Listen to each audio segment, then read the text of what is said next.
창세기 50장 1절부터 14절입니다.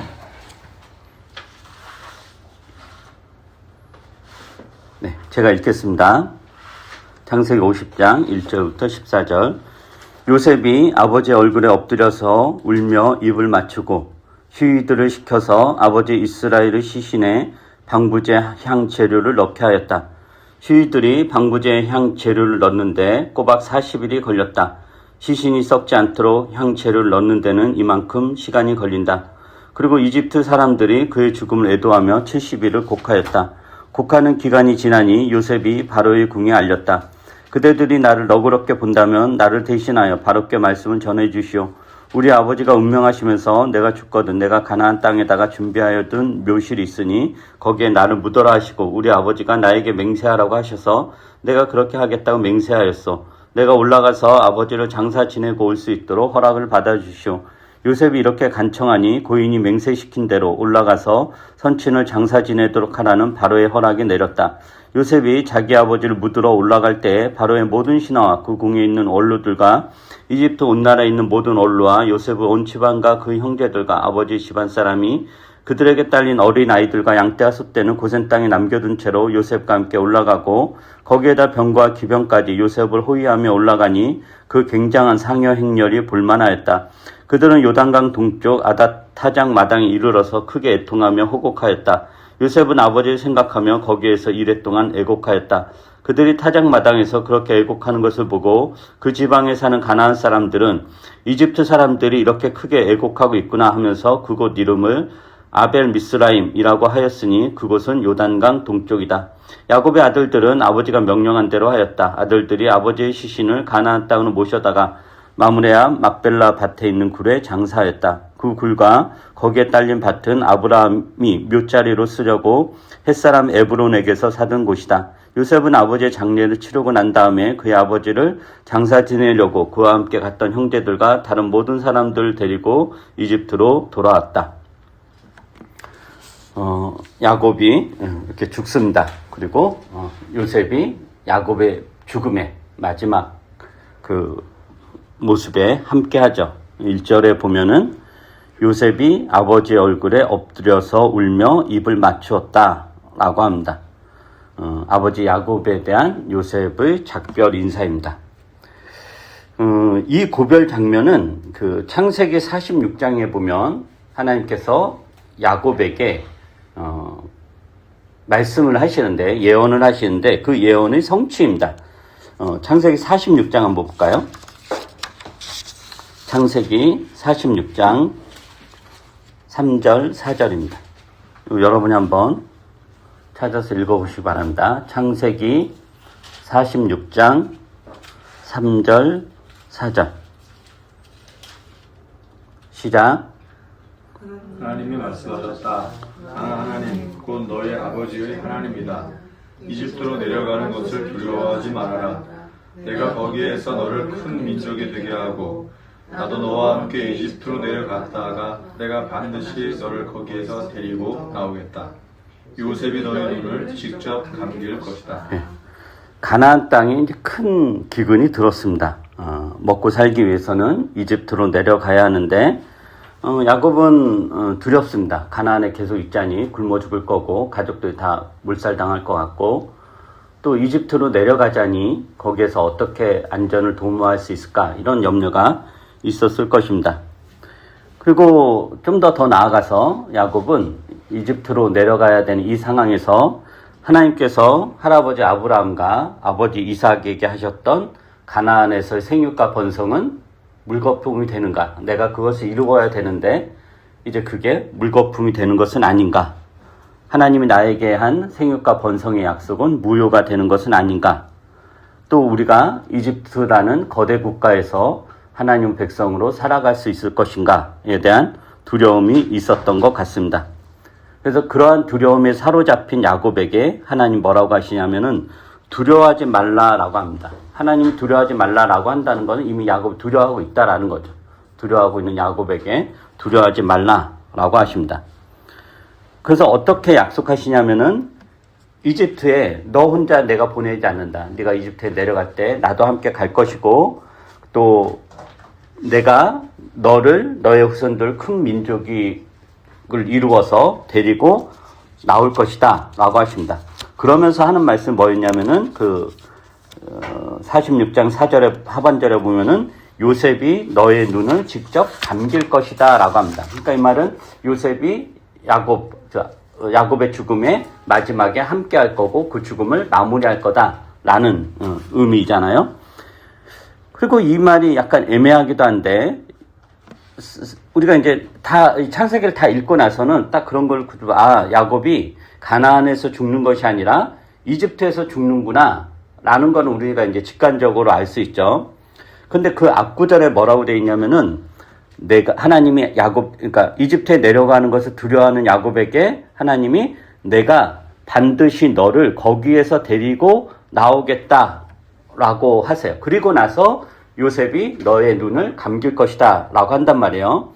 그러니까 이 말만 들으면은 또 한편으로는 하나님께서 나를 지금 이제 이 가나안의 기근이 일어났고 거기서 잠시 피신시키려고 이집트로 피신시켰고 어느 정도 사태가 해결되면은 하나님께서 요셉과 함께 나를 가나안으로 다시 귀환을 시키고 이 가나안에서 내가 죽을 텐데 그때 요셉이 나의 죽음에 함께 하겠구나 이렇게 이제 생각을 했을 수도 있습니다. 그러니까 이 말을 듣고 즉 창세기 46장 3절 4절에 나오는 하나님의 이 말씀을 듣고 야곱은 어떻게 그걸 들었을까? 이게 내가 이집트에서 죽는다는 말인가? 아니면은 하나님께서 요셉과 함께 가나안으로 나를 다시 복귀시키려고 하나? 그래서 나는 가나안에서 죽겠구나. 뭐 이런 생각을 했을 수도 있다라는 거죠. 애매한 거죠. 근데 이제 오늘 본문은 이 야곱에게 하신 하나님의 약속이 성취되었다라는 것을 의미합니다. 50장 1절이 요셉이 야곱의 얼굴에 엎드려 울며 입을 맞춥니다. 이게 요셉이 너의 눈을 직접 감길 것이다 라는 말씀의 성취인 거죠. 그러니까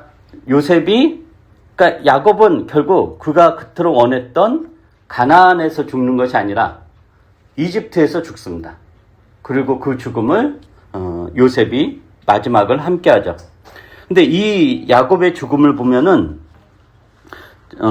최근에 우리가 이제 신명기를 계속 읽었잖아요. 얼마 전에 신명기가 끝났는데 신명기의 마지막 장면이 모세의 죽음이죠. 근데 이 모세의 죽음과 야곱의 죽음이 유사한 점이 있습니다. 어떤 면에서 유사하냐면은 하나님의 지극한 사랑이 야곱과 모세의 죽음에 공통적으로 드러나는 어떤 지점이 있습니다. 오늘은 그것을 한번 어떤 건가 한번 살펴보려고 합니다. 신명기를 보겠습니다. 신명기 34장.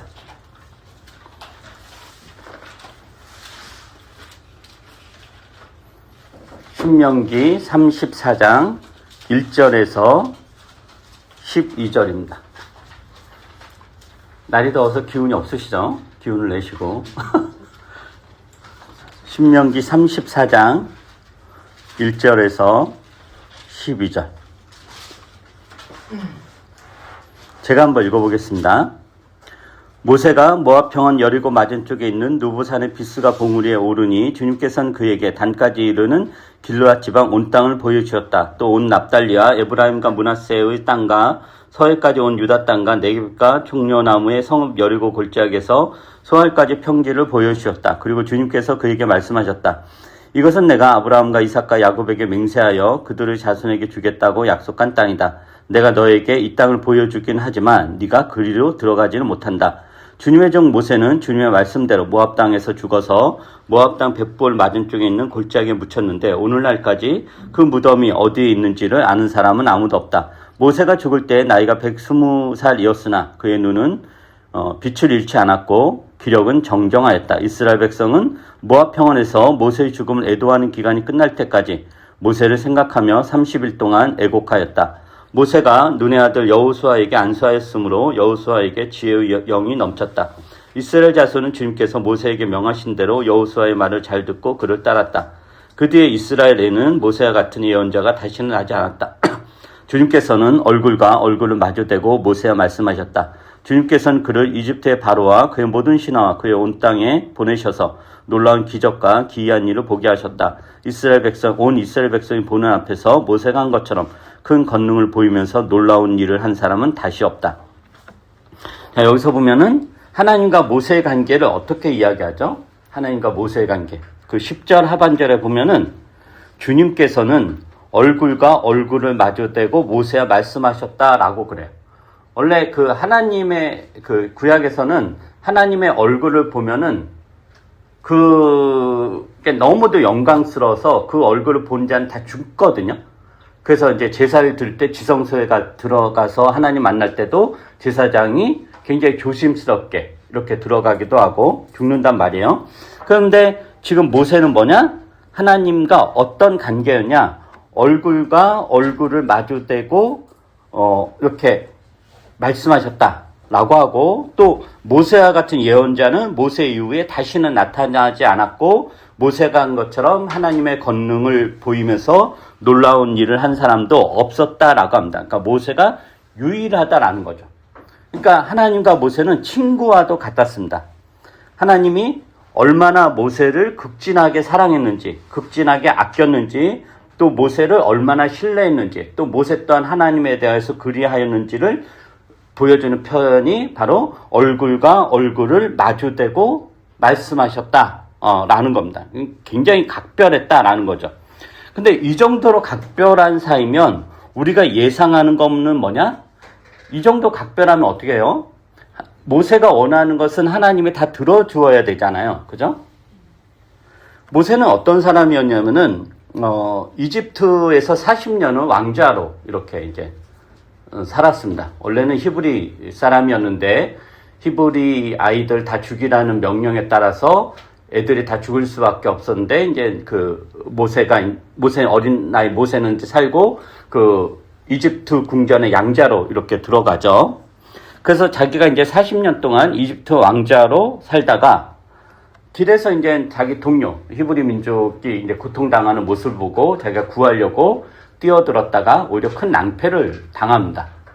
그래서 이제 강야로 도망치죠. 자기가 이제 이집트 사람을 죽였으니까. 그 강야로 도망쳐서 강야에서 또 몇 년 사냐면은 40년을 삽니다. 그러니까 80세가 된 거죠. 그죠? 40년은 이집트 왕자로 살았고 40년은 강야에서 고생하면서 이렇게 살았어요. 근데 나이가 80이 되었습니다. 근데 80이 되었을 때 하나님께서 모세에게 나타나서 신탁을 내리죠. 이스라엘 백성 히브리 민족을 구원하라. 그러니까 이제 모세는 거절한다. 자기가 혈기왕성할 때 히브리 민족을 구하려고, 동족을 구하려고 난리를 쳤는데, 그때 하나님은 외면하고, 결국 자기는 쫓겨나서 지금 40년 동안 이렇게 이렇게 보낸 거잖아요. 그래서 모세가 거부한단 말이에요. 히브리 민족을 구원하라는. 그러니까 40세라는 혈기왕성한 나이에, 가장 힘이 넘치는 나이에 구하려고 했는데 실패했다면, 80세의 나이에 뭘 하겠어요? 이제 모세의 생각인 거죠. 그러나 하나님께서는 모세를 이스라엘을 구원할 지도자로 세웠고, 그를 통해 아브라함과 이삭과 야곱에게 하신 약속, 특히 이집트에서 죽은 야곱에게 하신 그 약속, 아까 읽었던 하나님이 야곱이 뭐라고 하냐? 이집트로 내려가는 야곱에게 하나님이 나는 하나님, 곧 너의 아버지의 하나님이다. 이집트로 내려가는 것을 두려워하지 말아라. 내가 너를 거기에서 큰 민족이 되게 하고 나도 너와 함께 이집트로 내려갔다가 내가 반드시 너를 거기에서 데리고 나오겠다. 이게 하나님이 야곱에게 하신 약속이거든요. 그 약속을 성취하려고 하는 겁니다. 이제 모세를 통해서. 그래서 이제 모세는 하나님 부르심에 따라 이스라엘 백성을 이집트와 파라오의 손에서 구원하죠. 여러 가지 기적을 베풀면서 행하면서.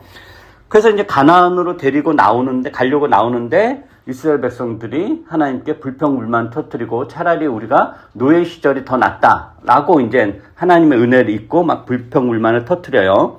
그래서 하나님께서 이스라엘 백성 훈련시키기 위해서 원래 이제 그 거리상으로는 사울이면 갈 수 있는 그 가나안 거리를 이렇게 강야에서 헤매게 합니다. 그러니까 못 들어가게 하고. 그래서 그 강야에서 또 몇 년을 보내냐면 40년을 보내요. 그러니까 모세가 이스라엘 백성들을 가나안 땅에 들어가지 못하고 그냥 강야에서 이렇게 헤매는 그 세월이 40년이었습니다. 그래서 이제 그때 모세 나이 이제 120세가 된 거죠. 모세의 유일한 꿈은 뭐죠? 가나안 땅에 들어가는 거죠. 이스라엘 백성을 이끌고 가나안 땅에 들어가는 거예요. 이제 40세가 되었고 이제 들어가기 이제 직전이에요. 근데 하나님께서 뭐라고 하시냐면은 너는 거기에 들어가지 못할 것이다 라고 합니다. 사실 가나안은 모세의 인생의 최종 목표입니다. 하나님이 그것을 그런데 허락하지 않습니다. 하나님 모세에게 그 어떤 산에 올라가서 저 건너편이 가나안이란 말이에요. 저 넓은 가나안 땅을 보여주면서 내 백성들이 거기에서 들어가서 이제 살 거다. 그게 아브라함과 이삭과 야곱에게 하신 약속이 성취되는 거다. 그러나 너는 못 들어간다 라고 그래요. 그러면 모세에 대한 하나님의 사랑이 거기까지인가 라는 거죠. 모세에 대한 하나님의 사랑이 덜하기 때문에 가나안에 들어가지 못할 것이라고 한 건가 라는 거죠. 그건 아니죠. 왜냐하면 신명기 저자는 하나님과 모세의 관계를 어떻게 표현했냐? 얼굴과 얼굴을 마주하고 대화를 하는 사이라고 했습니다. 이거는 신구약통에서 이런 표현은 없습니다. 모세가 유일합니다. 그러니까 성경에서 하나님과 사람의 관계를 이렇게 얼굴과 얼굴을 맞댄 고린도전서과 후서에서는 얼굴과 얼굴을 맞대는 그 하나님과 우리가 얼굴과 얼굴을 맞대는 거는 종말적 사건을 봐요. 나중에 하나님 나라가 완성되었을 때, 새하늘과 새 땅이 이루어졌을 때, 그때 하나님 우리가 직접 대할 때 얼굴과 얼굴 맞댈 거다라고 한단 말이에요. 그러나 모세는 이 세상에서 살아있을 때 하나님과 얼굴을 마주하고 대화를 하는 사이였다라는 겁니다. 그러니까 이거는 상상할 수 없을 정도로 친밀한 관계, 사랑의 관계입니다. 그럼에도 불구하고 하나님은 모세에게 가나안에 들어가지 못한다라고 말씀합니다. 이게 모세의 인생 목표였고 어떻게 보면 가장 살아왔던 어떤 최종적인 목표였을 텐데 그거는 안 된다라고 이야기합니다. 자, 그럼 이런 맥락에서 또 야곱은 어떤가 봐요. 야곱은 기근으로 인해 이집트로 내려가야 되는 상황이 생겼고 그때 야곱이 두려웠죠. 근데 아까 읽었던 것처럼 야곱의 그 두려움은 다시 가나안에 돌아오지 못하면 어떻게 하는가였습니다. 그런데 하나님은 야곱에게 이집트로 내려갔다가 가나안으로 다시 돌아올 거다라고 이야기하지 않아요. 하나님은 야곱에게 이집트에서 너는 죽을 것이고 요셉이 그 마지막을 함께 할 거다라고 합니다. 야곱에게 가나안은 하나님께서 아브라함과 이삭에게 하셨던 약속의 땅이고 또 야곱이 태어나면서부터 장자권을 획득하면서 이루고자 했었던 그 생육과 번성을 이루고자 했던 땅입니다. 그러나 인생의 마지막은 자신이 그토록 원했던 가나안이 아니라 이집트에서 최후를 맞이합니다. 그러면 하나님이 야곱을 그 정도까지만 사랑한 건가? 그것도 아니죠. 하나님과 야곱의 관계도 매우 특수합니다. 씨름을 한 관계죠. 성경에서 하나님과 씨름을 하였다라는 표현은 야곱 이외에는 없습니다. 물론 이게 씨름이 투쟁이 싸움이어서 미워하는 이런 맥락일 수도 있지만 우리가 어떤 대상과 싸운다라는 거는 그만큼 신뢰하기 때문에 싸우는 거거든요. 믿을 수 없으면 싸울 일이 없죠. 싸우지 않고 그게 쪽내면 되죠. 근데 우리가 어떤 대상과 싸운다는 거는 그만큼 서로 안전한 관계, 신뢰하기 때문에 그러니까 이제 부모와 자식이 제일 싸우는 거죠. 아무리 싸워도 그거 끝날 관계가 아닌 거잖아요. 끝날 관계는 아예 싸우지 않고 그냥 끝내면 되는 거예요. 그러니까 하나님과 씨름을 하였다. 이게 이제 야곱이 이렇게 유일한 거죠. 또 하나님은 야곱이 어머니 뱃속에 있을 때부터 야곱을 사랑했다라고 합니다. 야곱이 태어나기도 전에 하나님 야곱을 선택하였고 에서보다 야곱을 더 사랑하였고 야곱에 대한 하나님의 사랑이 극진하죠. 그러나 야곱은 결국 그의 마지막은 나는 가나안에서 죽을 거다. 이거였는데 가나안에 들어가서 인생의 마지막을 보내지 못합니다. 이집트에서 죽죠. 그러니까 모세가 가나안에 들어가지 못하고 죽은 것처럼 야곱 또한 가나안에 들어가지 못하고 죽습니다. 그래서 우리는 여기에서 하나님의 사랑이 어떠한가? 하나님의 사랑은 어떻게 표현되는가? 하나님은 당신의 사랑을 당신의 자녀들에게 어떻게 보여주는가, 이런 것들을 한번 생각을 해봐야 됩니다. 한마디로 하나님의 사랑은 다 주는 사랑이 아닙니다. 하나님의 사랑이 다 주는 사랑이 아니라는 것은 사랑이란 무엇인가에 대한 우리의 생각에 도전을 던지죠. 그리고 하나님이 우리를 사랑하신다는 사실이 어쩌면 우리의 기대와 많이 다르다는 것, 그리고 그것이 하나님에 대한 우리의 믿음에 어떤 영향을 준다는 것, 이런 이야기를 좀 잠깐 해보려고 합니다. 우리는 어느 때 사랑을 경험하나요? 우리는 내가 지금 사랑을 받는구나. 저 사람이, 저 타인이, 저 타자가 나를 사랑하는구나. 이런 거 어느 때 느끼죠? 여기서 이제 사랑은 단지 그런 어떤 애정, 애인, 연애 관계에서 사랑만을 이야기하는 게 아니라 좀 더 포괄적, 그거 포함해가지고 그 포괄적인 거를 사랑을 이야기하는 거예요. 그러니까 보편적인 사랑. 그렇죠. 잘해줄 때. 잘해줄 때. 그렇죠. 우리는 어느 때 그러냐? 어느 때 타인이 나를 좋아하는구나, 나에게 친절을 베푸는구나, 나를 위하는구나, 나를 생각하는구나, 이 사람 정말 나를 좋아하는구나, 나를 사랑하는구나, 어느 때 느끼냐면은 타인이 나에게 무언가를 해줄 때입니다. 무언가를 해줄 때. 그것이 무엇이든지 간에, 그게 정신적인 것일 수도 있고, 물질적인 것일 수도 있고, 태도일 수도 있고, 구체적인 행동일 수도 있고, 어쨌든 간에 타인이 나에게 무언가를 해줄 때 우리는 사랑받는다라는 것을 경험합니다. 그래서 애들이 언제 엄마 아빠가 나를 사랑하는구나 라고 느껴요? 자기들이 원하는 거를 엄마 아빠가 해줄 때죠. 그럼 정말 우리 엄마 최고.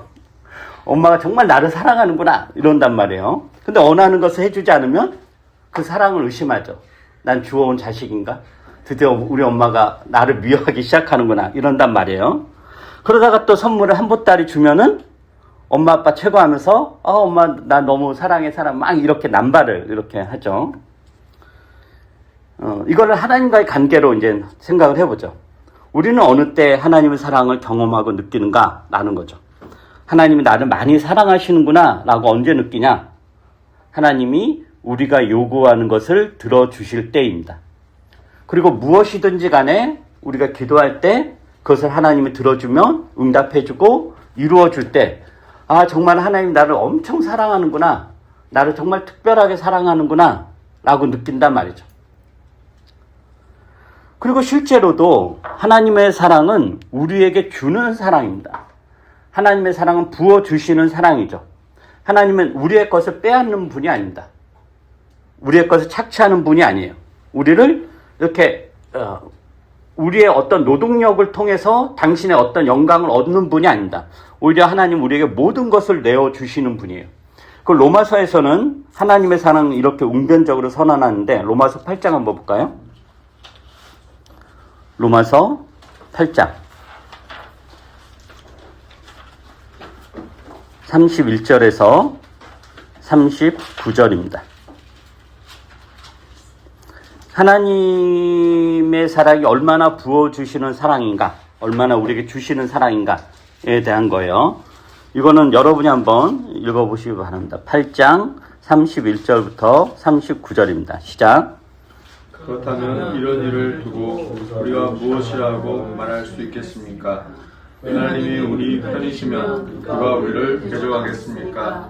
자기 아들을 아끼지 않으시고 우리 모두를 위하여 내주신 분이 어찌 그 아들과 함께 모든 것을 우리에게 선물로 거저주지 않으시겠습니까? 하나님께서 택하신 사람들을 누가 감히 고발하겠습니까? 의롭다 하시는 분이 하나님이신데 누가 감히 그들을 정죄하겠습니까? 그리스도 예수는 죽으셨지만 오히려 살아나셔서 하나님이 오른편에 계시며 우리를 위하여 대신 강구하여 주십니다. 누구를 그리스도의 사랑에서 끊을 수 있겠습니까? 환난입니까? 공고입니까? 박해입니까? 굶주림입니까? 헐벗음입니까? 위협입니까? 또는 칼입니까? 성경에 기록한 바 우리는 종일 주님을 위하여 죽임을 당합니다. 우리는 부활당할 양과 같이 여김을 받았습니다. 하는 것과 같습니다. 그러나 우리는 이 모든 일에서 우리를 사랑하여 주신 그분을 힘입어서 이기고도 남습니다. 나는 확신합니다.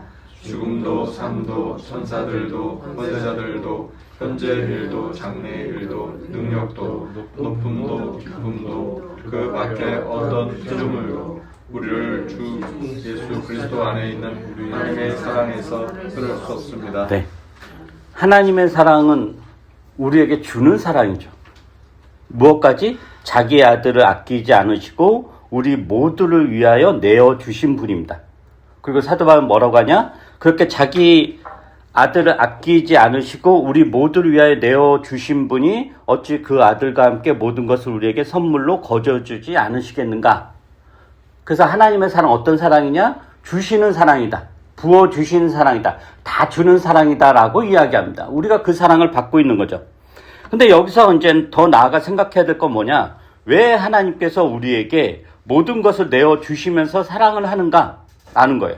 왜 이렇게 전적으로 부어주시는 무조건적인 사랑을 왜 하시고 있는가? 그거의 목적은 뭔가라는 거죠. 하나님의 사랑은 아무런 목적 없이 그저 주는 거 좋아하니까 그냥 퍼주는 거 좋아해서 그런 사랑인가? 또 자신이 얼마나 퍼줄 수 있는지 스스로 시험하고 자랑하기 위해서 하는 건가? 그런 건 아니죠. 그렇지 않죠. 하나님이 우리에게 부어주시는 사랑을 하는 이유는 그것 자체가 목적이 아니라 그 이유가 있는데 그것을 우리가 에베소서를 통해서 한번 보도록 하겠습니다. 에베소서를 몇 군데를 볼 거예요. 우선 1장. 에베소서 1장입니다.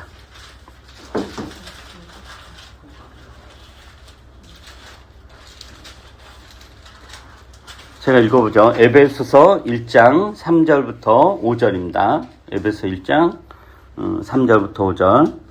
우리 주 예수 그리스도의 아버지이신 하나님을 찬양합시다. 하나님께서는 그리스도 안에서 하늘에 속한 온갖 신령한 복을 우리에게 주셨습니다.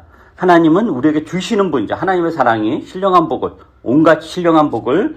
그리고 하나님은 세상 창조 전에 그리스도 안에서 우리를 택하시고 사랑해 주셔서 하나님 앞에서 거룩하고 흠이 없는 사람이 되게 하셨습니다. 하나님은 하나님의 기뻐하시는 뜻을 따라 예수 그리스도를 통하여 우리를 하나님의 자녀로 삼으시기로 예정하신 것입니다. 하나님이 우리에게 이렇게 부어주시는 사랑을 하는 목적이 뭐냐? 이유가 뭐냐? 하나님 앞에서 거룩하고 흠이 없는 사람이 되게 하는 것. 이게 목적이죠. 2장을 보죠. 에베소 2장. 에베소는 다 그 내용을 다 나와 있습니다. 에베소 2장 4절입니다. 4절부터 10절. 이것도 제가 읽어볼게요. 에베소서 2장 4절부터 10절입니다. 그러나 하나님은 자비가 넘치는 분이셔서 우리를 사랑하신 그 크신 사랑으로 말미암아 범죄로 죽은 우리를 그리스도와 함께 살려주셨습니다. 여러분은 은혜로 구원을 얻었습니다.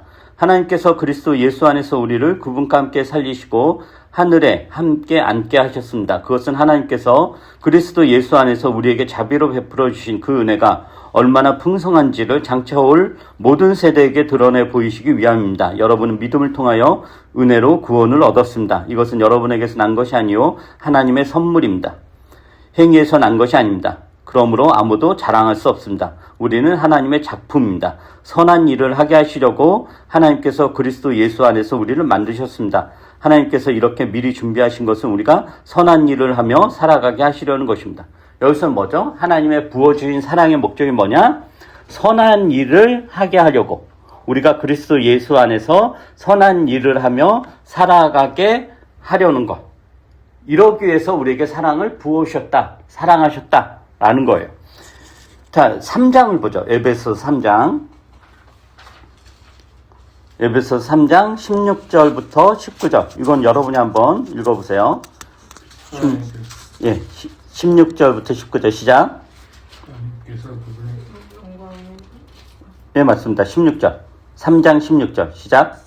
아버지께서 그분의 영광의 풍성하심을 따라 그분의 성령을 통하여 여러분의 속사람을 능력으로 강건하게 하여 주시고 믿음으로 말미암아 그리스도를 여러분의 마음속에 머물러 계시게 하여 주시기를 빕니다. 여러분이 사랑 속에 뿌리를 박고 털을 잡아서 모든 성도와 함께 여러분이 그리스도의 사랑의 너비와 깊이와 높이와 깊이가 어떠하신지를 깨달을 수 있게 되고 지식을 초월하는 그리스도의 사랑을 알게 되기를 빕니다. 그리하여 하나님의 온갖 충만하심으로 여러분이 충만하여지기를 바랍니다. 하나님이 우리에게 부어주신 사랑을 한 이유는 뭐냐? 그리스도의 사랑의 너비와 길이와 높이와 깊이가 어떠한지를 깨달아서 지식을 초월하는 그리스도의 사랑을 알게 하는 것. 즉, 이게 그러니까 이 에베소는 이런 표현이 그냥 사도 바울도 자기도 뭔지, 그러니까 우리가 엄청나게 거대한 거를 어떻게 표현할 수가 없잖아요. 그런 거예요. 이게 하나님이 우리를 사랑하는 이유이자 목적이다 라는 거예요. 그 다음 마지막으로 에베소서 4장입니다. 에베소서 4장 13절부터 15절 이것도 제가 읽겠습니다. 그리하여 우리 모두가 하나님의 아들은 믿는 일과 아는 일에 하나가 되고 온전한 사람이 되어서 그리스도의 충만하심의 경지에까지 다다르게 됩니다. 우리는 더 이상 더 어린아이로 있어서는 안 됩니다. 우리는 인간의 속임수나 간교한 술수에 빠져서 온갖 교훈의 풍조에 흔들리거나 이리저리 밀려다니지 말아야 됩니다. 우리는 사랑으로 진리를 말하고 살면서 모든 면에서 자라나서 머리가 되시는 그리스도에게까지 다다라야 합니다. 하나님이 우리를 사랑하시는 이유, 그 목적이 뭐라고 여기서 표현하냐? 우리가 하나님의 아들을 믿는 일과 아는 일에 하나가 돼서 온전한 사람이 되고, 그 온전한 사람이란 뭐냐? 그리스도의 충만함까지 다다르게 되는 것.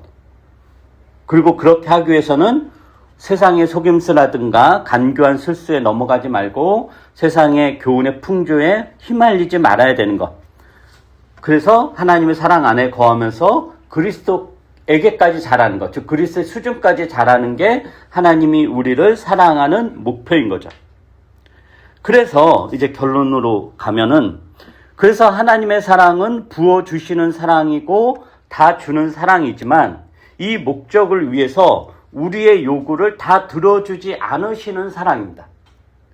하나님의 입장에서는 당신의 목적을 이루게 하여, 우리를 향한 당신의 목적을 이루게 하여 당신의 모든 것을 다 부어주시지만 우리 입장에서는 우리는 그게 목적이 아니잖아요. 사실은 뭐 우리가 그리스도께 잘하는 게 뭔 상관이 있겠어요. 그냥 여기서 이 세상에서 먹고 행복하게 떡덩어리에서 사는 거죠. 이게 기대가 이렇게 다른 거죠. 그래서 그거를 하나님의 사랑은 다 부어주시는 사랑이지만, 그리고 그 목적을 이루기 위해서 우리의 요구를 다 들어주지 않으시는 사랑입니다. 그러니까 우리의 요구를 들어주지 않아도 우리에 대한 사랑의 깊이와 높이와 넓이는 헤아릴 수 없습니다. 그러니까 하나님이 우리의 요구를 다 들어주지 않으셔도 그것으로 하나님의 사랑을 의심하는 것이 아니라 오히려 하나님을 온전히 신뢰하고 하나님의 사랑을 체험하는 것이 성숙한 신앙입니다.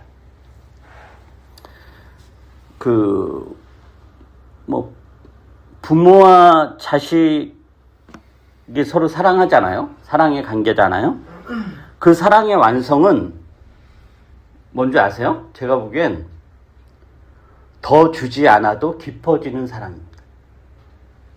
더 주지 않아도, 내가 더 받지 않아도, 내가 더 주지 않아도 흔들리지 않는 사랑입니다. 그것은 꼭 부모 자식 간의 관계만이 아니죠. 부부 관계도 있고 연인 관계도 있고 뭐 친구 관계일 수도 있고.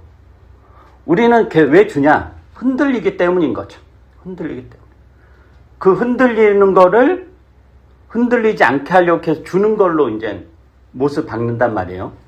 그러니까 더 깊은 사랑은 뭐냐? 더 주지 않아도, 더 받지 않아도 충분한 신뢰가 형성되고 충분한 어떤 사랑의 깊이가 넘치는 것.